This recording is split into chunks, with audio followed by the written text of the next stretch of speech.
राष्ट्रीय युवा दिवस के रूप में मनाया जाता है और हम सभी जानते हैं कि यह दिवस किस युवा को समर्पित है।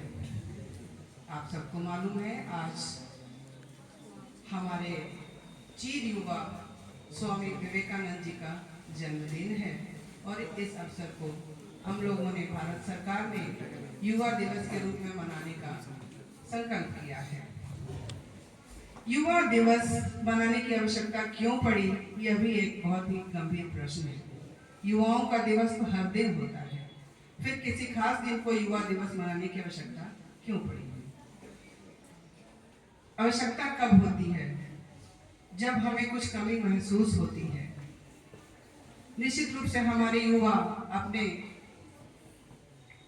पूर्ण श्रेष्ठों के साथ युवा शक्ति का एहसास नहीं कर रहे हैं। देश को युवा होने का, हमारी आधी से अधिक आबादी युवा है भारतवर्ष की।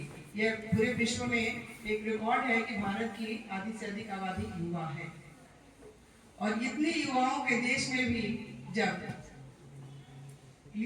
यौवन का संचार कम हो रहा हो, स्फूर्ति का संचार कम हो रहा हो, तो वैसी स्थिति में उसको एहसास दिलाना पड़ता है, जगाना पड़ता है, उठो जागो और तब तक प्रयत्न करो जब तक लक्ष्य को पा न हो जाए। तो हमें जगाना पड़ रहा है। यह हमारे लिए थोड़ा सा चिंता का विषय है। हमें स्वयं जागना है, अपने लक्ष्य की ओर प्रेरित होना है, अग्रसर होना है और तब तक जगे रहना है जब तक लक्ष्य की प्राप्ति नहीं हो जाती है। और यह उद्घोष हमारे चिर युवा स्वामी विवेकानंद जी का युवाओं के प्रति, देश के युवाओं के प्रति है।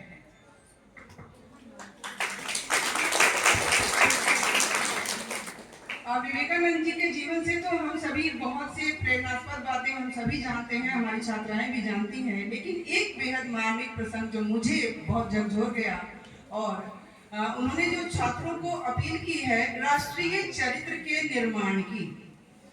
राष्ट्रीय चरित्र क्या है?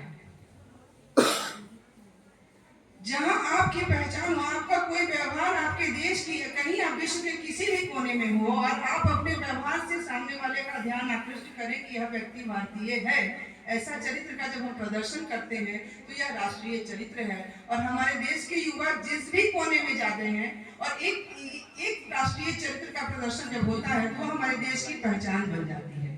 तो हमें भी एक ऐसी पहचान बनानी है, अपने भारतवर्ष को के गौरव को और भी बढ़ाना है, न कि हम ऐसी हरकत करें जिससे हमारा देश कलंकित हो जाए।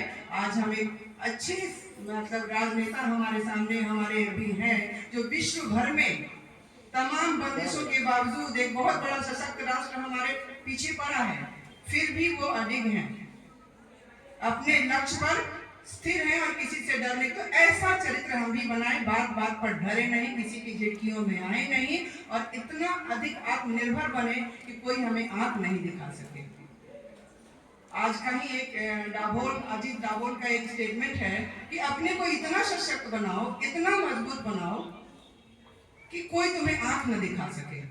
तो ये मजबूती कब आएगी? जब हम अपने जब हम अपने चरित्र को बचाएंगे।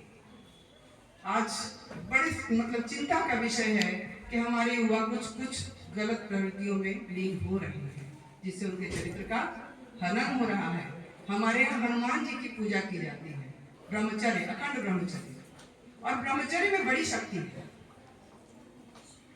ब्रह्मचर्य में इतनी शक्ति है कि आप पूरे विश्व की नींव आप हिला सकते हैं ब्रह्मचर्य व्रत का यदि आप धारण करें। और ब्रह्मचर्य का मतलब है जो भी चरित्र आपके अंदर है उसको आप बचा करके रखें। उसका युवती हो या युवक हो, सभी से हमारी एक अपील है। और एक प्रसंग जो विवेकानंद जी के जीवन से है वो हमें और आप सभी को प्रेरित करेगा। विवेकानंद जी कहीं विदेश में भाषण देने गए हुए थे, किसी प्रोग्राम में गए हुए थे। उनके व्यक्तित्व से एक महिला, विदेशी महिला बहुत प्रभावित हुई। भाषण जब समाप्त हो गया तो वो महिला आकर के उनके पास बोली कि विवेकानंद जी, मैं आपसे शादी करना चाहती हूँ। इन्होंने पूछा कि क्यों? तो मैं आपके जैसा गौरवशाली पुत्र चाहती हूँ, तो आपसे शादी करके मुझे वह प्राप्त होगा, इसलिए मैं आपसे शादी करना चाहता हूँ। तो उन्होंने कहा कि आपको मालूम है मैं अखंड ब्रह्मचारी हूँ, फिर आपने ऐसी जिद क्यों की? तो उन्होंने कहा कि मुझे मालूम है, लेकिन मुझे तुम्हारे जैसा पुत्र चाहिए। विवेकानंद जी ने कहा कि माता आप मुझे ही अपना पुत्र बना दो, मेरा ब्रह्मचर्य भी बच जाएगा और आपको मेरे जैसा पुत्र भी प्राप्त हो जाएगा। तो ये है मिसाल हमारे युवाओं से, युवतियों से कि आप सभी ऐसे चरित्र का निर्माण करें कि सामने वाला आपसे इतना अधिक प्रभावित हो जाए। और उस दिन से वो उनकी शिष्या हो गई, शायद मैं गलत नहीं हूं तो वो भगिनी निवेदिता वही थी। तो इस तरह से एक कविता फेसबुक पर आजकल देख रहे हैं कि बहुत चल रही है और मुझे बहुत वो प्रभावित करती है। अब तो मैं नाम भी देखूंगी कि किसकी कविता है। वो कहता है कि पद्मिनी ने जौहर कर ली, पद्मिनी ने जौहर कर ली शील बचाने की खातिर, और हमने अपनी सीट बेच दी रील बनाने की खातिर। हमारी युवतियों से अनुरोध है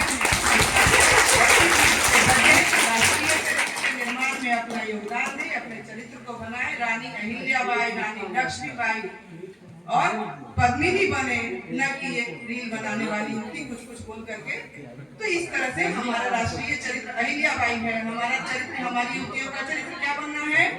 महारानी लक्ष्मीबाई बनना है, अहिल्याबाई बनना है, रानी पद्मिनी बनना है। इसी वाणी के साथ, इन्हीं शब्दों के साथ मैं अपनी वाणी को विराम दे रही हूँ।